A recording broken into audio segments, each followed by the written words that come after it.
എന്നാലും ദൈവത്തിനു മുമ്പിൽ വെച്ച് ഇങ്ങനെ ഒരു പോക്കർത്തരം ഉണ്ടായല്ലോ എന്റെ തമ്പുരാനെ.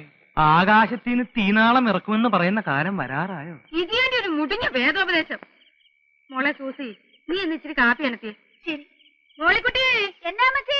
നീ ആ ചായപ്പിന്റെ താക്കോൽ ഇങ്ങോട്ട് എടുത്തോ. ചേച്ചി, ആ ചായപ്പിന്റെ താക്കോൽ എവിടെ? ഈ അമ്മച്ചിക്ക് ഇത് എന്നാ സുഖേടാ. അമ്മാച്ചന്മാര് വന്നിട്ട് പോലും തുറന്നു കൊടുക്കാത്ത ചായ്പ ഒരു അച്ഛനെ കൊണ്ടുവന്ന് വെഞ്ചരിപ്പിക്കുക പോലും ചെയ്തിട്ടില്ല. ഈ ഗജബോക്രിയാണോ ഇത് ഉദ്ഘാടനം ചെയ്യാൻ പോണേ? ഉന്നച്ച, എന്റെ മൂത്ത മോളെ കെട്ടിച്ച് മണവാളിനും മണവാട്ടിക്കും കൂടി താമസിക്കാനാ ഈ ചായ്പ്. നിന്നെയാ ഞാൻ ആദ്യമായിട്ട് ഇതിനകത്ത് കയറ്റുന്നത്. അതിനെന്നാ, എന്നെ കണി കണ്ട ബഹുവിശേഷമാന്നാ പറയുന്നേ. എന്നാലും വേണ്ട ചേട്ടാ, നിങ്ങളൊരു നല്ല ഉദ്ദേശത്തില് നല്ല കാര്യത്തിന് വേണ്ടി പണിതല്ലേ. അതിൽ എന്നെ പോലൊരു ഗജപോക്കിരിയെ കയറ്റിയ ശരിയാവത്തില്ല. ഒരു കുഴപ്പമില്ല. കുഞ്ഞച്ചനെ പറ്റി ആളുകൾ എന്തൊക്കെ പറഞ്ഞാലും ഞങ്ങൾക്ക് ദൈവം അയച്ചു തന്ന ദൈവദൂതനെ പോലെയാ. ബാ. ഒരു ദൈവദൂതൻ.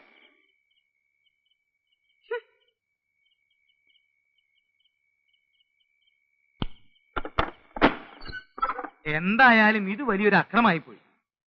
ആ കാഞ്ഞിരപ്പള്ളി പാപ്പനെ ഞാനൊന്ന് കാണട്ടെ. അവന്റെ വാരിയിൽ ഞാൻ എടുത്തോണ്ട് തരാം പോരെ. അവനൊക്കെ ഇതിന്റെ മൂർച്ച എന്താണെന്ന് ഞാൻ കാണിച്ചു കൊടുക്കാം. അതിന്റെ ആവശ്യം വരികയല്ല, വിരണ്ടു പോകല്ലേ. ദൈവം സഹായിച്ച് തല്ലുകൊണ്ടവരൊക്കെ തിരിഞ്ഞു നോക്കാതെ ഓടുകയായിരുന്നു. കേട്ടോ അമ്മച്ചി, എന്റെ ആദ്യത്തെ ഇടി കൊണ്ടവനുണ്ടല്ലോ, അവന്റെ പേര് പഞ്ചായത്ത് മെമ്പർ കുമരകം കൊച്ചു പാപ്പി. അവൻ ഒരു 6 മാസമെങ്കിലും ആശുപത്രി കിടക്കേണ്ടി വരും. അത് പിന്നെ അമ്മാതിരിയുള്ള ഇടിയല്ലായിരുന്നോ? ചേച്ചി, കാപ്പിയായോ? നീ അയാളുടെ അടുത്തെങ്കിലും പോയി നിൽക്കരുത്. നിന്നാലെന്താ, അയാൾ പിടിച്ച് തിന്നളയോ? നീ പ്രായമാവുമ്പോ ആ മരം കയറി മറിയാമ്മയെ പോലെ ആവുന്ന ലക്ഷണമാ. നാ കൂപ്പി. ഇതുവരെ നീ എന്താ കല്യാണം കഴിക്കാതിരുന്നത്? ഞാനൊരു അനാഥനും പോക്കിരി ആയതുകൊണ്ട് എനിക്കാരും പെണ്ണേറിയാലും ഞാൻ എന്നാ ചെയ്യാനാ? എന്നാലും ഒരു പെണ്ണൊക്കെ വേണ്ടേ? ഓ, 2-3 പെണ്ണുങ്ങളുടെ കൂടെ ഞാൻ പുറത്തതാ, ഒന്നും ഗുണമില്ല. കുറെ എണ്ണ എന്നെ ഇട്ടേച്ചും പോയി, ബാക്കിയുള്ളതിനെ ഇട്ടേച്ചും ഞാൻ ഉഞ്ഞു പോകുന്നു. നിന്നെ മഹറോൻ ചെല്ലേണ്ട ജാതിയാണല്ലോടാ. അതിന് മഹറോൻ ചെല്ലാൻ ഞാൻ പള്ളി കയറിയിട്ടുണ്ട്. നിനക്ക് ദൈവവിശ്വാസം ഉണ്ടോ? നീ കമ്മ്യൂണിസ്റ്റ് ആണോ? ഞാൻ കമ്മ്യൂണിസ്റ്റും അല്ല, കോൺഗ്രസും അല്ല. കുറച്ച് സ്ഥലം വാങ്ങി മാന്യമായിട്ട് ജോലി ചെയ്ത് കുടുംബത്തിൽ പറഞ്ഞ ഒരു പെണ്ണിനെയും കല്യാണം കഴിച്ച് സുഖമായിട്ട് ജീവിക്കണമെന്ന് തന്നെ കുഞ്ഞച്ചന്റെ ആഗ്രഹം. പക്ഷെ അതൊന്നും നടക്കുന്ന ലക്ഷണമില്ല. ഇനിയും വരാം. നീ ഇപ്പൊ എവിടാ താമസിക്കുന്നേ? താമസിക്കാനൊന്നും ആയിട്ടില്ല, അന്വേഷിച്ചോണ്ടിരിക്കുക. ഈ കാഞ്ഞിരപ്പള്ളി പാപ്പന്റെ അവിടെ തരാമെന്ന് പറഞ്ഞതാ. ഇനിയിപ്പൊ ഈ അവിടെ ബഹളമൊക്കെ ആയ സ്ഥിതിക്ക് വേറെ എവിടെയെങ്കിലും നോക്കണം. അപ്പൊ ഞാൻ വരട്ടെ മച്ചേ. എന്നാ ചെല്ല്. കേട്ടോ, എനിക്കൊരു ബുദ്ധി. പെൺബുദ്ധി പിൻബുദ്ധി എന്നാ പറയുന്നത്. എനിക്ക് ഈ വർത്താനം പിടിക്കത്തില്ല കേട്ടോ. ഇപ്പൊ തന്നെ കാഞ്ഞിരപ്പള്ളി പാപ്പൻ ബഹളം ഉണ്ടാക്കി. ഇതുകൊണ്ട് ഇത് തീർന്നെന്ന് വിചാരിക്കാവോ? ഇല്ല. ഈ ചായപ്പ് ഏതായാലും വെറുതെ കിടക്കില്ലേ. മോളിക്കുട്ടിയുടെ കല്യാണം കഴിയുന്നിടം വരെ ഇവനെ കെട്ടി താമസിപ്പിച്ചാലോ? എടി, ആൾക്കാര് കെട്ടിക്കാറായ 2 പെൺപിള്ളേ. അതേ, എന്റെ പിള്ളാരാ, അവര് പിഴക്കത്തില്ല. നമ്മുടെ വീട്ടിൽ കടിക്കുന്ന ഒരു പട്ടിയെ വളർത്തുന്നുണ്ടെന്ന് വിചാരിച്ചാ മതി. അവൻ അവിടെ കിടന്നേച്ചു എഴുന്നേറ്റ് പോന്നെ പൊയ്ക്കോട്ടെ. ഞാനൊന്ന് ആലോചിക്കട്ടെ. ഒന്നും ആലോചിക്കണ്ട, ഞാൻ ആലോചിച്ചു.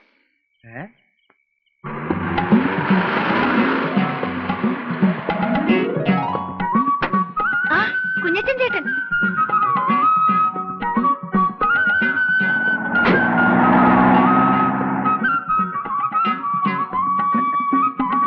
ആ സാധനങ്ങളൊക്കെ ഇടയ്ക്ക് വെക്കണാവേ.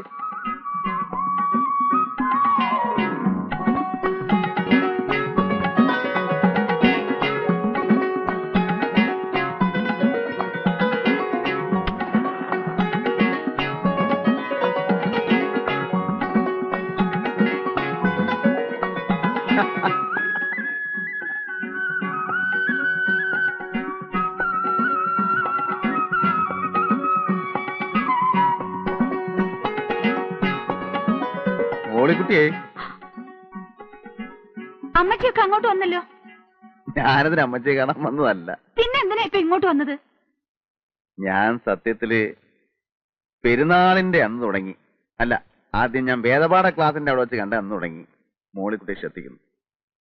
എന്റെ മനസ്സിലുണ്ടായിരുന്നു ഒരു പെണ്ണ്, പക്ഷെ ഞാനവിടെ കണ്ടിട്ടില്ല. ആദ്യമായിട്ട് കണ്ടുവെന്ന് തോന്നിയത് അന്നാ. നിനക്ക് വേണ്ടിയാ ഞാൻ ആ പള്ളിയിൽ അടിപിടി ഉണ്ടാക്കിയത്. നിന്നെ രക്ഷിക്കാൻ വേണ്ടിയാ ഇപ്പൊ ഇവിടെ താമസിക്കുന്നേ. അത് നിന്നോടുള്ള ഇഷ്ടം കൊണ്ടാ. അനാവശ്യം പറഞ്ഞാലുണ്ടല്ലോ, ഞാൻ എന്റെ അപ്പച്ചനോടോ വെട്ടുകത്തി എന്ത് ചെയ്യടി? മോളിക്കുട്ടിയെ ഇത്തിരി തീ വേണം വീടിക്ക്. എന്റെ മോളിക്കുട്ടി ഇത്തിരി തീ എടുത്തു കൊടുക്കടി. ഞാൻ ആ വെട്ടുകത്തി എവിടെ വെച്ചു? എന്നതാടി വെച്ചത്?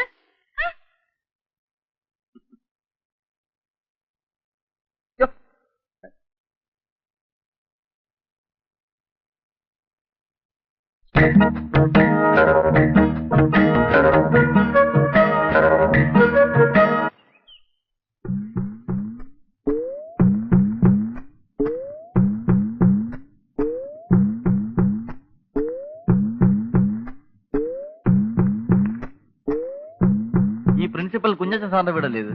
നീ ഏതാ? ഞാൻ പിന്നെ ഇത് എന്താ അവിടെ ഒരു ശബ്ദം? അതെ, ഇച്ചിരി തേന മലന്തേൻ. ഈ ജയിലിൽ സിമന്റ് തറയല്ലായിരുന്നു. ഒരു 3-4 കൊല്ലം അങ്ങോട്ട് കഴിഞ്ഞപ്പം വാദത്തിന്റെ ഒരു ഇളക്കം. അപ്പൊ എന്റെ കൂടെ ജയിലിൽ ഒരു വൈദ്യരുണ്ടായിരുന്നു. പുള്ളിയും ജീവപര്യന്തവാ. ഇറങ്ങിക്കഴിഞ്ഞാ ഉടനെ തേനും ചെറുനാരങ്ങയും ചേർത്ത് കഴിച്ച വാദത്തിന് ഫസ്റ്റ് ആണെന്നാ പറഞ്ഞത്. വാദത്തിന് ഇതൊക്കെ മതിയില്ലേ? ആർക്കറിയാം ഇതൊക്കെ? എടാ കുരുത്തം കെട്ടവനെ വിളിച്ചു കൂവിയാണാ കൊണ്ടുവരുന്നത്. ഇത്രയും വലിയ കൊടിമൂത്ത ചട്ടം പേടിച്ചിട്ട് കള്ളു കുടിക്കണമെങ്കിൽ അത് പാത്തം വന്നിങ്ങാന്ന് ഞാൻ അറിഞ്ഞ. ഓ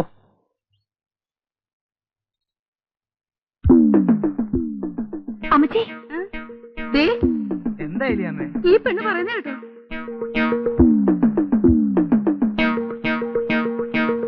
കുഞ്ഞച്ചാ, അതെ, വാദത്തിന് വൻതേനും കുറുന്തോട്ടിയും പിന്നെ ഇളങ്കള്ളും കൂടെ ചേർത്തിട്ടൊരു ഒരു അല്ല, ഈ ഇളങ്കള്ളിനകത്ത് കുറുന്തോട്ടിയും കൊട്ടൻ ചുക്കാതിയും കൂടെ ചേർത്തിട്ട് വേറൊരു തരം മതിയടാ. കുഞ്ഞച്ചോ, കുഞ്ഞച്ചനെ എവിടെ കയറ്റി താമസിപ്പിച്ചു എന്നുള്ളതും ഞങ്ങളൊക്കെ നന്നായി പെരുമാറുന്നു എന്നുള്ളത് നേര് തന്നെയാ. കെട്ടുപ്രായമായ പെൺകൊച്ചുങ്ങളുള്ള വീടാ. നേരം വിളക്കുകയും അത് ഞായറാഴ്ച ദിവസം ഇവിടെ ഇരുന്നെങ്കിൽ കള്ളുപിടിക്കാനൊക്കെ ഇല്ല. ഉള്ളത് പറയാമല്ലോ.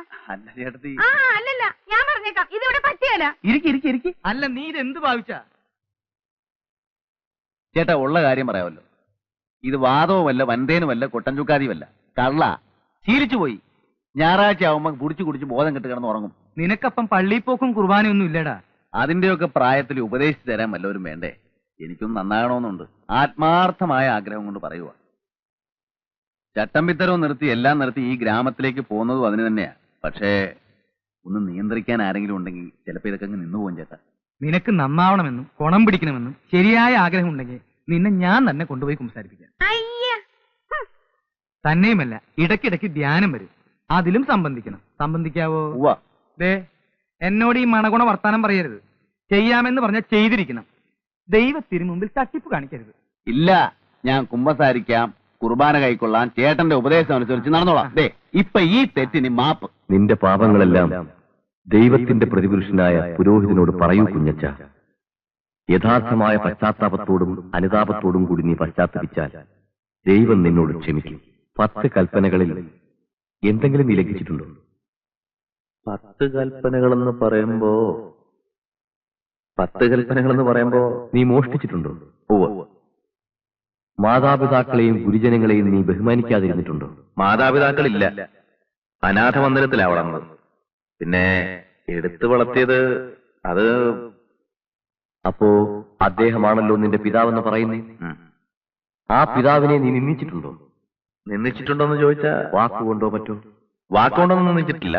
പിന്നെ അങ്ങേര് കുരിശും തൂക്കിയിട്ടുള്ള പ്രാർത്ഥന വന്നപ്പോ ഒരു കല്ലെടുത്തെറിഞ്ഞു, തല പൊട്ടി ചോര വന്നു. അങ്ങനെയാണ് ആദ്യമായിട്ട് ദുർഗണ പരിഹാര പാഠശാല ചെന്ന് പെടുന്നത്. പിന്നെന്തൊക്കെ പാപങ്ങളാണ് നീ ചെയ്തിട്ടുള്ളത്?